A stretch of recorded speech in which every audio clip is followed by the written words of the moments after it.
اور پھر فرمایا کہ اگر دل سخت ہو جائے تو موت کو یاد کر، تیرا دل نرم ہو جائے گا۔ اچھوں کی صحبت اختیار کریں تو دل نرم ہو جاتا ہے۔ قبروں کی زیارت کریں، جائیں کبھی اپنے شہر کے قبرستان میں، غور کریں کہ وہ چودھری صاحب لیٹے، یہ علامہ صاحب لیٹے، وہ فلاں بہت بڑے افسر لیٹے، وہ دیکھو وہ میرا عزیز لیٹا ہے۔ وہ ہارون رشید نے کہا حضرت داؤد بھائی سے نصیحت کر دیں، تو فرمانے لگے باپ کدھر ہے تیرا؟ کہا حضور قبرستان میں، اماں قبرستان میں، دادا نانا بڑے بھائی سب قبرستان۔ فرمایا میں کیا نصیحت کروں؟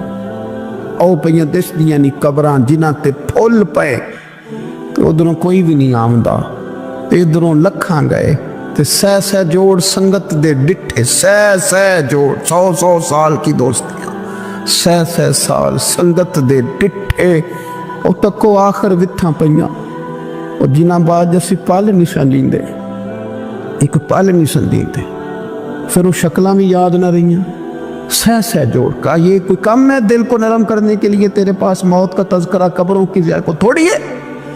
یہ چیزیں دل نرم کرتی ہیں، یاد نرم کرتی ہیں چیزیں دل۔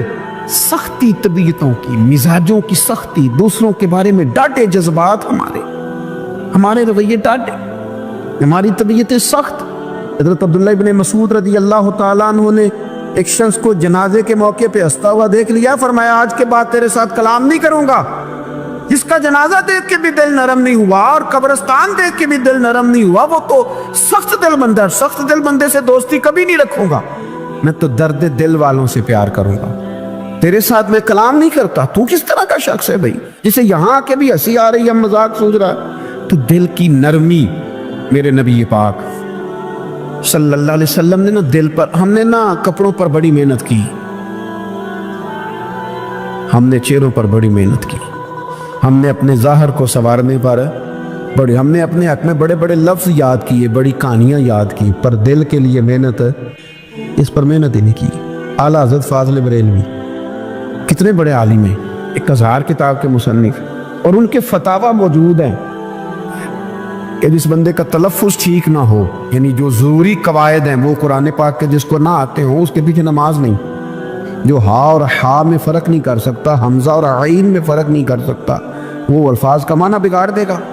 لیکن اعلیٰ حضرت چونکہ صوفی ہیں، درویش ہیں، علم کے ساتھ تو ایک اور رنگ بھی بیان کرتے، وہ کہتے ہیں یہ نہ ہو کہ صرف تو حروف کے ہیر پھیر میں لگا رہے، صغرے کبرے ٹھیک کرتا رہے، دارابا یادرب کے چکر میں پڑا رہے اور دل پر تو توجہ ہی نہ دے۔ فاضل بریلوی رحمۃ اللہ علیہ فرمانے لگے کہ 2 علماء نے قرآن ایک درویش کے پیچھے نماز پڑھی تو مستحب جو قواعد تھے نا جن کے بغیر نماز، وہ ٹھیک نہیں تھے ذرا ان کے، تو وہ کہنے لگے دیکھا جی اتنے بڑے پیر صاحب ہیں اور ان کی تو قرات ہی ٹھیک نہیں، تلفظ ہی ٹھیک نہیں، حالانکہ لفظ تاثیر سے بنتے ہیں تلفظ سے نہیں، لفظ تاثیر سے بنتے ہیں تلفظ سے نہیں۔ اہل دل آج بھی ہیں اہل زبان سے آگے، انہوں نے کہا جی بابا جی کا تو تلفظ ہی ٹھیک نہیں۔ اعلیٰ حضرت نے لکھا ہے ملفوظات شریف میں، فرماتے ہیں پھر وہ نہ نہانے کے لیے چلے گئے نماز پڑھ کے فارغ ہو کے، تو وہ پانی میں اتر گئے تو شیر ان کے کپڑے اٹھا کے لے گیا۔ اب کتنی کو دیر پانی میں رہتے، نکلے بھی تو کیسے نکلے، شرم آتی ہے، مختصر لباس پہن کے وہ غسل کرنے کے لیے گئے تھے، اب پانی میں سردی، کتنی کو دیر بندہ پانی میں رہے۔ لوگوں نے آ کے کہا حضور وہ آپ کے مہمان تو الجھ گئے، بڑے بری طرح پھنس گئے، مہربانی فرمائے ان کو تو بچائیں، وہ تو سخت الجھن میں۔ کہ کیا ہوا؟ کہنے لگے وہ شیر کپڑے لے گیا اور وہ پانی میں کچھ تو ہونا چاہیے، تو وہ بزرگ گئے جا کے نہ دور کھڑے ہو کے شیر کو آواز دی، شیر کو، حضور کے صحابی تھے نا حضرت سفینہ، قافلے سے رستہ بھول گئے، ایک سائیڈ پہ ہو گئے تو سامنے شیر آ گیا۔ میں نے کہا ہے لیکن جب آ جائے تو، جب شیر سامنے آ جائے، جب سامنے آ جائے پھر پتہ چلتا ہے کہ یہ تو واقعی آ گیا ہے، پھر انداز اور ہوتا ہے۔ حضرت سفینہ کے سامنے شیر ہی آ گیا، مشکات میں شیر آیا، اب کوئی بھاگتا ہے، کوئی چڑھتا ہے درخت پہ، کوئی لکڑی اٹھاتا ہے، کوئی اسلحہ پکڑتا ہے۔ حضرت سفینہ فوراً بولے، کہنے لگے شیر ذرا خیال کرنا میں رسول اللہ کا غلام ہوں۔ پھر آکھیا شیر سفینہ تائی جارا یارا جاندے، اور جڑے غلام رسول اللہ دے اسی غلام ہونا دے۔ شیر دمیں لاتا رستہ چھوڑ گیا، اور بابا جی بھی گئے، فاضل بریلوی کہتے ہیں شیر کو آواز دی، شیر دوڑا آیا، آگے کہنے لگے وہ ہمارے مہمانوں کے کپڑے لے گیا، تو یہ شرم نہیں آتی؟ تو شیر کپڑے اٹھا کے واپس لایا، ان علماء کو، حضرات علماء کو کپڑے پیش کیے۔ جب ان کو پیش کیے تو پیش کرتے ہی بزرگ پھر فرمانے لگے، کہنے لگے مولانا تم نے لفظ سیدھے کیے ہیں، میں نے دل سیدھا کیا ہوا ہے، تم نے محنت کر کے نہ لفظ ٹھیک کیے ہیں لیکن میں نے دل ٹھیک کیا ہے۔ دل پاک ہوئے تے پاک ہی ملتا ہے، تے بنا پاکوں پاک نہیں ملتا۔ سارے جسم دے توون نالوں ایک ٹکڑا تولا دل دا۔ حضرت سلطان باؤ رحمت اللہ علیہ فرمانے لگے دل کالے نالوں منہ کالا چنگا، دل کالے نالوں منہ کالا چنگا، جے کوئی رمز پچھانے۔ اگر کسی کو بات کی سمجھ آئے، دل نہیں سیاہ ہونا چاہیے، منہ ہو بھی جائے تو کام چل جاتا ہے۔ تو اپنی دل کی صفائی پر دیکھیں میرے نبی پاک علیہ وسلم نے ارشاد فرمایا کہ رب نہ تمہارے مال دیکھتا ہے نہ چہرے دیکھتا ہے، رب تو تمہارا دل دیکھتا ہے۔ اور امام غزالی حدیث لائے ہیں، حضرت عمر فاروق رضی اللہ تعالیٰ عنہ فرماتے ہیں کسی نے حضور صلی اللہ علیہ وسلم سے پوچھا کہ رب آسمانوں میں کہ زمینوں میں؟ جلوے تیری ذات کے کو بکو ہیں، جدھر دیکھتا ہوں ادھر تو ہی تو ہے، اللہ زمینوں میں کہ آسمانوں میں؟ تو حضور فرمانے لگے رب تو بندہ مومن کے دل میں رہتا ہے، اللہ تو مومن کے دل میں ہے۔ مومن کے دل کتنا بڑا ہے وہ دل جس میں رب ہے، رب کی یاد ہے، رب کی محبت ہے۔ اس لیے حضرت عمر فرمایا کرتے تھے میں نے دل کی آنکھوں سے اپنے مالک کی زیارت کی ہے۔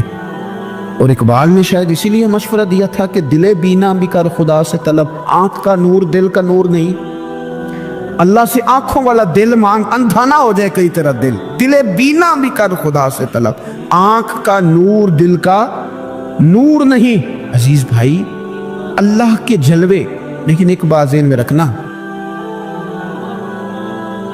کسی گلاس میں تھوڑی سی غلاظت ہو نا، دودھ تو دور رہا، شہد تو دور رہا، اس میں کوئی پانی بھی نہیں پیتا، تھوڑی سی غلاظت ہو، اور آپ کی آنکھوں کے سامنے وہ غلاظت دھل بھی گئی، صاف بھی ہو گئی، شرعی تقاضے پورے ہو گئے، پھر بھی کچھ لوگ کہتے ہیں میری طبیعت نہیں مانتی، میرا دل نہیں مانتا۔ صحیح کہہ رہا ہوں میں؟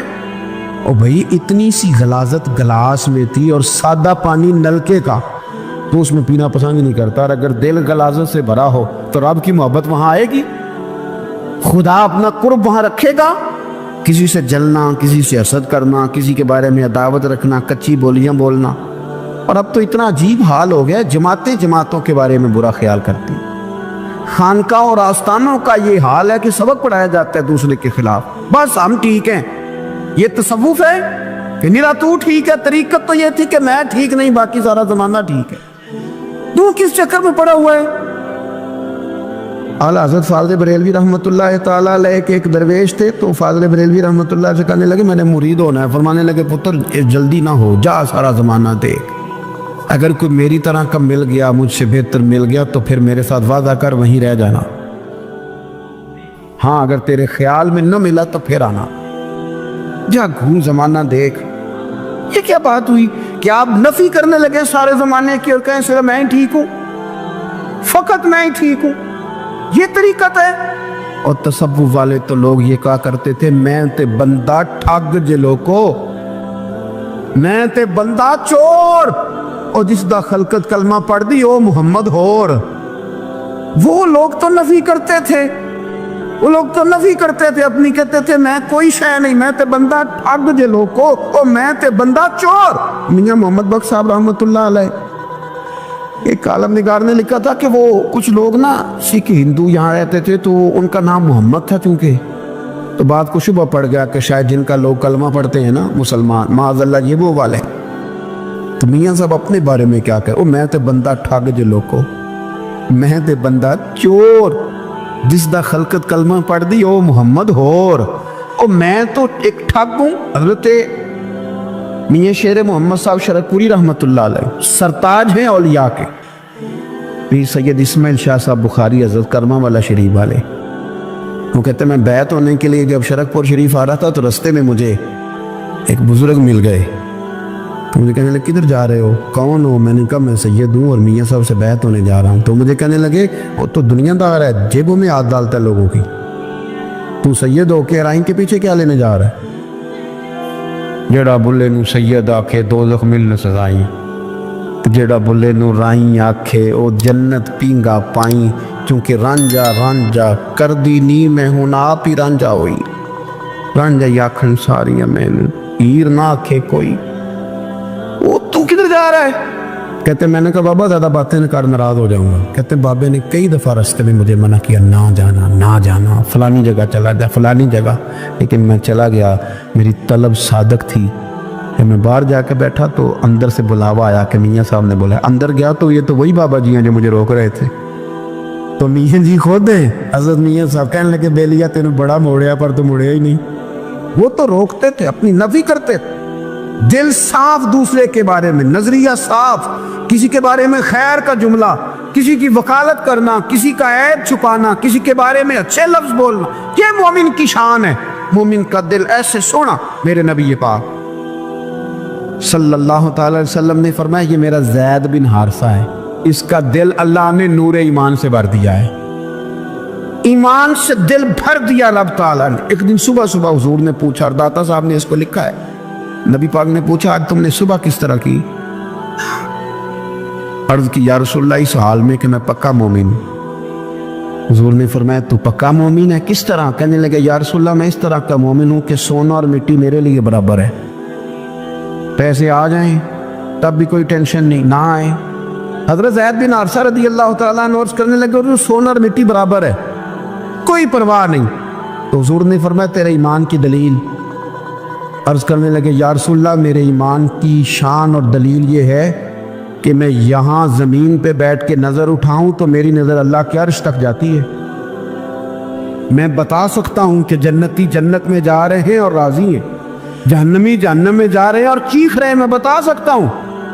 حضور نے فرمایا پھر اس کی حفاظت کر, پھر اس جذبے کی حفاظت کر. جب دل صاف ہو, نور ایمان سے بھرا ہوا ہو, علم لدنی کب آتا ہے؟ علم لدنی نیک آدمی کو ملتا ہے. جب بندہ متقی پرہیزگار ہو نا, ناجائز نہ کھائے, ناجائز نہ دیکھے, ناجائز نہ بولے, تو پھر اللہ تعالیٰ اسے علم کا نور دیتا ہے. جو لوگ کہانیوں میں الجھ جاتے ہیں نا, زیادہ باتیں کرتے ہیں, زیادہ گھومتے ہیں, زیادہ سازشی عناصر کا شکار ہوتے ہیں, ان کے تو حافظے کمزور ہو جاتے ہیں, یاد ہی نہیں رہتا, باتیں اتنی کرتے ہیں پتہ نہیں سویرے کیا کہا تھا, دوپہر کو کیا کہہ رہے ہیں. جب انسان کا دائرہ کار تقوی والا ہو پھر اس پر علم کی روشنی کھلتی ہے, پھر دروازے کرم کے کھلتے. اپنے دائرے محدود کر لیے جائیں. سوچے میں بڑے بڑے لوگ آپ کو زندگی میں ملیں گے, مشورے دیں گے, وہ جناب آپ کو پتہ ہی نہیں آپ کتنے بڑے ہیں, آپ فلانی جگہ کھڑے تھے, فلانے کے ساتھ ہنس رہے تھے. یہ آپ کو خراب کرنا چاہتے ہیں, کسی تکبر میں مبتلا کرنا چاہتے ہیں. آپ زمین پہ رہیں تاکہ زمین والوں سے رشتہ مضبوط رہے, دل کی صفائی, دل صاف ہو, کوئی حسد نہیں, کوئی کینہ نہیں. پتہ ہے سب سے بڑی بیماری کیا ہے بندے کی؟ خوفناک علامت کیا ہے دل کے بیمار ہونے کی؟ کہ کوئی بندہ بیماری میں ہے اور ادھر ایک بندہ اس کو دیکھ کے خوش ہو رہا ہے. کسی کو زوال آ گیا ہے, کاروبار ڈوب گیا ہے اور یہ دیکھ کے خوش ہو رہا ہے. مر گیا اس کا دل, مردہ ہے, اندر کوئی دل نہیں. آپ یعنی ایک بندہ رسوا ہو گیا اور یہ خوش ہو رہا ہے, دیکھا میں نے نہیں کہا تھا. جب کوئی کسی کی رسوائی, کمزوری اور کسی کے زوال پر راضی ہونے لگے تو پھر سمجھ لے کہ اس کا حال اتنا برا ہو گیا ہے کہ اب یہ اخلاقی طور پر مردہ زندگی گزار. ہمارا اب یہ حال ہے کہ ہم لوگوں کے دکھوں پر ہنسنے لگے. ہم کسی کے ہاں کوئی شخص تکلیف میں آتا ہے تو ہم اس کو کہکہوں میں اڑاتے ہیں. یارو زندہ قومیں یہ کام نہیں کرتی, زندہ قومیں یہ کام نہیں کرتی. میرے نبی پاک صلی اللہ علیہ وسلم نے فتح کے موقع پر بھی گردن کو جھکا کے بتایا کہ جب رب عروج دے تو پھر اللہ کی بارگاہ میں جھک جایا کرو. کسی شخص کے پتہ ہے, ایک حدیث سنو, یہ مسلم شریف میں موجود ہے. حضور نے فرمایا ایک بندہ گناہ کرتا تھا, پھر اس نے توبہ کر لی. اگر کسی نے دوبارہ اسے وہ گناہ یاد کرایا کہ تو یوں ہوتا تھا, اگر کسی نے اسے دوبارہ گناہ یاد کرایا تو یاد کرانے والے کو اللہ سزا کے طور پر مرنے سے پہلے پہلے اس گناہ میں مبتلا کر دے گا. خفیہ تدبیر آئے گی. اللہ جس کو اللہ نے معاف کر دیا، زمین آسمان بھول گئے، فرشتوں کے دفتر سے اس کا گناہ محو کر دیا گیا، تو نے کیوں یاد رکھا؟ لیکن ہمارے دل اس طرح کے ہیں، خیر کی خبریں نہیں دیتے ہم خیر کی خبر نہیں دیتے، مثبت بات نہیں کرتے. ہمارے رویے دوسروں کے بارے میں سخت ہیں. یعنی بہو سے داماد سے اختلاف ہو گیا، پھر اس نے معافی مانگ لی، پھر ہم نے معاف کر دیا، پھر 1 سال کے بعد دوبارہ لڑائی ہوئی تو پچھلی بات دوبارہ یاد کرنی چاہیے تھی، اس کی تو معافی دے دی تھی آپ نے، لیکن آپ نے پھر یاد کر لی وہ بات. اس کا مطلب ہے آپ نے صلح کی تھی، دل صاف نہیں کیا تھا. دل جب آپ صاف کر لے تو پھر معاملہ ختم ہو گیا. پھر آپ پھر نکال پھینکے ساری چیزیں. مسند امام احمد بن حنبل میں حدیث ہے، حضرت انس بن مالک رضی اللہ تعالیٰ عنہ کہتے ہیں میں بھی بیٹھا تھا، حضرت عبداللہ ابن عمر رضی اللہ تعالیٰ عنہ بھی حضور کی بارگاہ میں بیٹھے تھے. نبی پاک صلی اللہ تعالیٰ علیہ وسلم نے فرمایا ابھی ایک شخص تمہارے پاس آنے والا ہے، تیاری کر لو، آنے والا جنتی ہے. کہتے ہیں ایک شخص اندر داخل ہوا تو سادہ سا بندہ، داڑھی سے پانی کے قطرے گر رہے، جوتے ہاتھ میں پکڑے یا بغل میں دبائے، اور آ گیا حضور سے بات چیت کی، چلا گیا. ہم بڑے خوش تھے کہ کمال نہیں ہو گیا جس کو حضور نے دنیا میں جنت کی بشارت عطا کر دی. اگلے دن اس نے اتفاق، ہم اسی جگہ اسی حال میں بیٹھے تھے کہ پھر محبوب نے فرمایا بھی ایک بندہ آنے لگا، جنتی ہے. کہتے ہیں وہ بندہ آیا تو دیکھ کے حیران ہو گئے، یہ تو وہی کل والا ہی بندہ ہے. اسی طرح داڑھی سے پانی کے قطرے گر رہے ہیں، جوتے اس کی بغل میں آ کے بیٹھ گیا. تیسرے دن اللہ کی قدرت ہم وہیں بیٹھے تھے، پھر حضور نے فرمایا بندہ آنے لگا، زیارت کر لو، تیاری کر لو، بندہ جنتی ہے. وہی بندہ آیا جو پہلے 2 دن آیا تھا. حضرت عبداللہ ابن عمر کہتے ہیں کہ وہ حضور سے کوئی بات چیت کر کے جانے لگا تو میں اس کے پیچھے ہو گیا. میں نے اس کو جا کے سلام کے بعد کہا کہ یار میں تیرا مہمان بننا چاہتا ہوں، 3 راتوں کے لیے رکھ لو گے؟ اب محلہ بھی ایک، شہر بھی ایک. اس نے کہا جی ٹھیک ہے آ جائیں، جو میرے پاس روکھا سوکھا ہوگا پیش کر دوں گا. فرماتے ہیں 3 راتیں 3 دن میں اس کے پاس رہا. میں جاننا چاہتا تھا کہ کون سی ایسی عبادت کرتا ہے اس کی وجہ سے 3 دن حضور نے جنت کی بشارت اس کے لیے دی، اعلان فرمایا. کہتے ہیں میں نے کوئی غیر معمولی چیز نہیں اس کے اندر دیکھی، کوئی انوکھی عبادت نہیں دیکھی. عشاء پڑھتا، فجر تک سویا رہتا، میں تہجد کے وقت اٹھتا، نفل پڑھتا. 3 راتیں یہ ہوتا رہا. ہاں جب وہ کروٹیں بدلتا تو اللہ اکبر کہتا، باقی وہ سویا ہے، فجر میں اٹھا ہے. صدقہ بھی وہ خاص نہیں اس نے دیا، خیرات بھی میں اس سے زیادہ کرتا رہا، مجھے کوئی خاص چیز نظر نہیں آئی. تیسرے دن میں جانے لگا تو میں نے اسے کہا یار سن، مجھے کوئی ضرورت نہیں کہ تیرے گھر میں قیام کرنے کی، میرا گھر قریب ہی ہے. وہ تو کمال یہ ہے کہ نبی کریم علیہ السلام نے اپنی زبان فیض ترجمان سے، یعنی وہ زبان جس کو سب کن کی کنجی کہے، اس کی نافذ حکومت پہ لاکھوں سلام. حضور نے 3 دن تجھے مسلسل جنتی کہا ہے. میں تو دیکھنے آیا تھا کہ تیرے اندر کوئی عمل ہو تو میں بھی وہ شروع کروں.